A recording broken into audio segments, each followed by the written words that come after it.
ನವರಾತ್ರಿಯಲ್ಲಿ ಕರಾವಳಿಯಲ್ಲಿ ಶಾರದೆ ಹಾಗೂ ನವದುರ್ಗೆಯರನ್ನ ಕೂರಿಸೋದು ಸಂಪ್ರದಾಯ. ಹಾಗಂತ ಕರಾವಳಿ ಬಿಟ್ಟು ಹೊರ ಜಿಲ್ಲೆಗೆ ಹೋದರೆ ಅಲ್ಲಿ ನವರಾತ್ರಿಯಲ್ಲಿ ಬೊಂಬೆ ಕೂರಿಸುವುದು ಸಂಪ್ರದಾಯ ಇದೆ. ಇದೀಗ ಈ ಗೊಂಬೆ ಕೂರಿಸುವ ಆಚರಣೆ ಕರಾವಳಿಗೂ ಕಾಲಿಟ್ಟಿದ್ದು ಉಡುಪಿಯ ಕುಂದಾಪುರದಲ್ಲಿ ದಸರಾ ಬೊಂಬೆಗಳು ಗಮನ ಸೆಳೀತಾ ಇವೆ.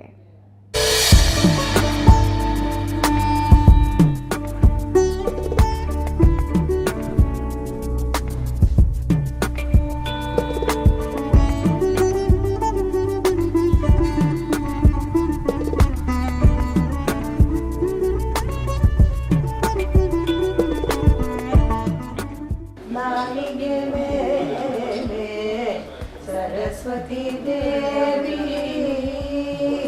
कुंडाड़यन्न नाविगे मेले नाविगे मेले सरस्वती देवी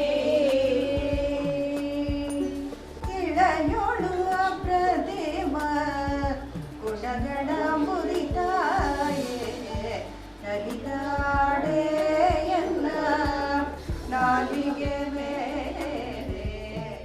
ಕರಾವಳಿ ಜಿಲ್ಲೆಯಲ್ಲಿ ದಸರಾದ ಧಾರ್ಮಿಕ ಆಚರಣೆಯ ಭಾಗವಾಗಿ ಶಾರದೋತ್ಸವ, ನವದುರ್ಗೆಯ ಆರಾಧನೆ ಒಂದೆಡೆಯಾದರೆ ಬಣ್ಣ ಬಣ್ಣದ ವೇಷಗಳ ಮೂಲಕ ಮನರಂಜನೆಯೂ ಸಿಗುತ್ತದೆ. ಹಾಗಂತ ಇಲ್ಲಿ ಕಾಣುವಂತಹ ಈ ಪುರಾಣದ ಕತೆ ಹೇಳುವ ಗೊಂಬೆಗಳು ದಸರಾ ಸಮಯದಲ್ಲಿ ಮಂಡ್ಯ, ಮೈಸೂರು, ಬೆಂಗಳೂರು ಭಾಗದಲ್ಲಿ ಮಾಮೂಲು. ಆದರೆ ಇದೀಗ ಈ ಗೊಂಬೆಗಳು ಕರಾವಳಿಗೂ ಕಾಲಿಟ್ಟಿದ್ದು ಹೊಸ ಸಂಪ್ರದಾಯಕ್ಕೆ ನಾಂದಿ ಹಾಡುತ್ತಿವೆ.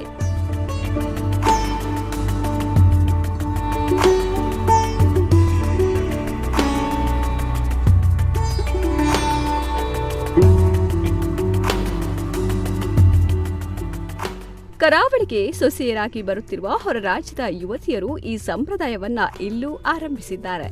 ಇದೀಗ ಉಡುಪಿ ಜಿಲ್ಲೆಯ ಕುಂದಾಪುರದ ಮನೆಯೊಂದರಲ್ಲಿ ದಸರಾ ಗೊಂಬೆಗಳನ್ನು ಕೂರಿಸಿ ನವರಾತ್ರಿಯ ಆಚರಣೆ ಮಾಡುತ್ತಿದ್ದಾರೆ. ಕುಂದಾಪುರದ ಸರ್ಕಾರಿ ಉಪವಿಭಾಗ ಆಸ್ಪತ್ರೆಯ ಹಿರಿಯ ಫಾರ್ಮಸಿ ಅಧಿಕಾರಿ ಬಿಎನ್ ಚಂದ್ರಶೇಖರ್ ಮತ್ತು ಶೀಲಾ ಚಂದ್ರಶೇಖರ್ ಅವರ ಒಡೇರ ಹೋಬಳಿಯ ಪ್ರಕೃತಿ ನಿವಾಸದಲ್ಲಿ 150ಕ್ಕೂ ಮಿಕ್ಕಿ ಗೊಂಬೆಗಳನ್ನು ಇಟ್ಟು ದಸರಾ ಆಚರಿಸಲಾಗುತ್ತಿದೆ. ಈ ಗೊಂಬೆ ಇಡೋ ಕಲ್ಪನೆ ಇಲ್ಲಿ ನಮಗಿರಲಿಲ್ಲ, ಈ ಕಡೆಗೆ ಇರಲಿಲ್ಲ. ಇಲ್ಲಿ ಬರೀ ಕೃಷ್ಣಾಷ್ಟಮಿ ಜೋರಾಗಿ ನಡೀತಿತ್ತು. ಮತ್ತು ದಸರಾ ಅಂದ ಕೂಡಲೇ ಶಾರದಾ ಪೂಜೆ ಅದೊಂದು ವಿಶೇಷವಾಗಿ ನಡೀತಿತ್ತು. ಹುಲಿ ವೇಷ, ಬೇರೆ ಬೇರೆ ವೇಷಗಳು ಮನೆಗೆ ಬರೋದು, ಅದೆಲ್ಲ ಇಲ್ಲಿ ನಡೀತಾ ಇದ್ದ ಸಂಪ್ರದಾಯ. ಈಗ ಐಶ್ವರ್ಯ ನಮ್ಮ ಮನೆಗೆ ಸೊಸೆಯಾಗಿ ಬಂದ ಮೇಲೆ ನಮ್ಗೆ ಇದೊಂದು ಹೊಸ ಕಲ್ಪನೆನ ಅವಳ ಜೊತೆಲಿ ತಗೊಂಡು ಬಂದಿದ್ದಾಳೆ. ನಮಗೆ ತುಂಬ ಖುಷಿ ಉಂಟು ಅದ್ರ ಬಗ್ಗೆ. ಅದಕ್ಕೆ ಅವಳು ಕೇಳಿದ್ಲು ಏನು ಮಾಡೋಣ ಅಂತ. ನಾವಿಬ್ಬರು ತುಂಬ ಖುಷಿಯಲ್ಲಿ ಒಪ್ಪಿದ್ವಿ. ಅದು ಪ್ರತಿ ವರ್ಷ ಇಲ್ಲೇ ಮಾಡು, ಬೆಂಗಳೂರಿಂದ ಬಂದು ಇಲ್ಲೇ ಮಾಡು ಅಂತ ಹೇಳಿದ್ವಿ.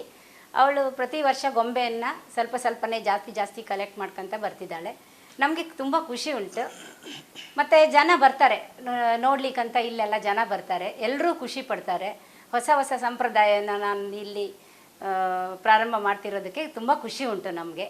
ಕಳೆದ ವರ್ಷ ಈ ಹೊಸ ಸಂಪ್ರದಾಯಕ್ಕೆ ಈ ಕುಟುಂಬ ನಾಂದಿ ಹಾಡಿದ್ದು, ಇದಕ್ಕೆ ಕಾರಣವಾಗಿದ್ದು ಇವರ ಸೊಸೆ ಐಶ್ವರ್ಯ. ಮಂಡ್ಯದ ನಾಗಮಂಗಲದ ಐಶ್ವರ್ಯ ಮದುವೆಯಾಗಿ ಬರುವಾಗ ಮನೆಯವರು ರಾಜ ರಾಣಿ ಅನ್ನೋ ಪಟ್ಟದ ಗೊಂಬೆ ಗಿಫ್ಟ್ ನೀಡಿದ್ದರು. ತವರು ಮನೆಯ ಸಂಸ್ಕೃತಿಯನ್ನ ಗಂಡನ ಮನೆಯಲ್ಲೂ ಮುಂದುವರಿಸಲು ಈ ಗಿಫ್ಟ್ ನೀಡೋದು ಅಲ್ಲಿನ ಸಂಪ್ರದಾಯ. ಹೀಗಾಗಿ ಐಶ್ವರ್ಯ ಗಂಡನ ಮನೆಯಲ್ಲಿ ಈ ದಸರಾ ಗೊಂಬೆ ಕೂರಿಸಲು ಆರಂಭಿಸಿದ್ದಾರೆ. ಆ ಮೂಲಕ ಗೊಂಬೆಗಳ ಅಲಂಕಾರದ ಮೂಲಕ ಪೌರಾಣಿಕ ಕಥೆಯನ್ನು ಹೇಳುವ ಹೊಸ ಸಂಪ್ರದಾಯವನ್ನು ಆರಂಭಿಸಿದ್ದಾರೆ. ನಾನು ಸಣ್ಣ ವಯಸ್ಸಿಂದ ದಸರಾ ಅಂದ್ರೆ ಗೊಂಬೆ ಹಬ್ಬ ಈ ತರನೇ ನೋಡ್ಕೊಂಡ್ ಬಂದಿದ್ದೀನಿ. ಸಣ್ಣೋಳಿರ್ತಾನು ಅಮ್ಮ ಸ್ವಲ್ಪ ಇಡ್ತಾ ಇದ್ರು. ಹಂಗೆ ನಂಗೆ ಜಾಸ್ತಿ ಇಡ್ಬೇಕು ಅನ್ನೋ ಆಸೆ ಸಣ್ಣೋಳಿಂದ ಇತ್ತು. ಇಲ್ಲಿ ಬಂದಾಗ ನಾನು ಬೇರೆ ತರ ದಸರಾನೇ ನೋಡ್ದೆ. ಅದು ಒಂಥರ ತುಂಬಾ ಖುಷಿ ಆಯ್ತು. ಇಲ್ಲೂನು ಇದೇ ತರ ನಾವ್ ಹೆಂಗೆ ಗೊಂಬೆಯಲ್ಲಿ ಕತೆ ಹೇಳ್ತೀವೋ ಇಲ್ಲಿ ಟ್ಯಾಬ್ಲೂಸ್ ಅಲ್ಲಿ ಅದೇ ತರ ಕತೆ ಹೇಳ್ತಾರೆ. ಅದನ್ನ ನೋಡ್ದೆ. ಫಸ್ಟ್ ಇಯರ್ ಇಂದಾನೆ ಮದ್ವೆ ಸೆಟ್ ತಗೊಳಕ್ ಸ್ಟಾರ್ಟ್ ಮಾಡಿದೆ. ಹಂಗೆ ನಂದು ಮದ್ವೆ ಆದಾಗ ನನ್ಗೆ ಬಳುವಳಿಲಿ ಅಮ್ಮ ಪಟ್ಟದ ಗೊಂಬೆ ಅನ್ನೋ 2 ಗೊಂಬೆ, ರಾಜ ರಾಣಿ ಗೊಂಬೆ ಅದು ಕೊಡೋದ್ರಿಂದ ಏನಂದ್ರೆ ನೀನು ಹೋಗೋ ಮನೆಯಲ್ಲಿ ಈ ಸಂಪ್ರದಾಯನ ನಡೆಸ್ಕೊಂಡು ಹೋಗು ಅನ್ನೋ ಇದ್ರಲ್ಲಿ ಅದನ್ನ ಕೊಡ್ತಾರೆ. ಅದನ್ನ ತಂದು ಅತ್ತೆ ಮಾವಂದು ಸಪೋರ್ಟ್ ಇದ್ದಿದ್ರಿಂದ ಕೆಲವು ಅತ್ತೆ ಮಾವಂದ್ರು ಅಯ್ಯೋ ನಮ್ ತರಾನೇ ಇರ್ಲಿ ಅನ್ನೋ ತರ ಇರ್ತಾರೆ. ಇಲ್ಲಿ ಅವ್ರುನು ತುಂಬಾ ಖುಷಿಯಲ್ಲಿ ಸಪೋರ್ಟ್ ಮಾಡಿದ್ರು. ಅದಕ್ ತಕ್ಕಂಗೆ ನಂದ್ ಅತ್ತೆ ತಂಗಿ ಅವರ ಗಂಡ ಎಲ್ರು ಬಂದು ಇಡ್ಲಿಕ್ಕೂ ಹೆಲ್ಪ್ ಮಾಡ್ತಾ ಇದ್ರು ತುಂಬಾ. ಸೊ ಹಾಗಾಗಿ ಏನು ಕಷ್ಟ ಅನ್ಸ್ಲಿಲ್ಲ. ಒಂಥರ ಎಲ್ಲಾರು ತುಂಬಾ ಅಕ್ಸೆಪ್ಟೆನ್ಸ್ ಅಲ್ಲಿ ತುಂಬಾ ಖುಷಿಯಲ್ಲಿ ಇದನ್ನ ನೋಡ್ಲಿಕ್ಕೆ ಬರ್ತಿದ್ರು. ಅವ್ರಿಗೇನೋ ಹೊಸ್ತು ಇಲ್ಲಿ ಈ ತರ ಎಲ್ಲೂ ಅವರು ನೋಡಿರ್ಲಿಲ್ಲ.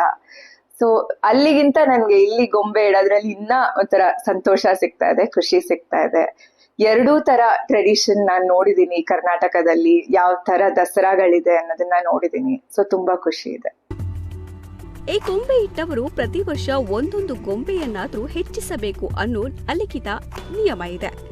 ವಿಜಯದಶಮಿಯಂದು ಗೊಂಬೆಗಳಿಗೆ ವಿಸರ್ಜನಾ ಪೂಜೆ ಮಾಡಿ ಮತ್ತೊಂದು ವರ್ಷಕ್ಕೆ ಸಂರಕ್ಷಿಸಿ ಇಡಲಾಗುತ್ತದೆ.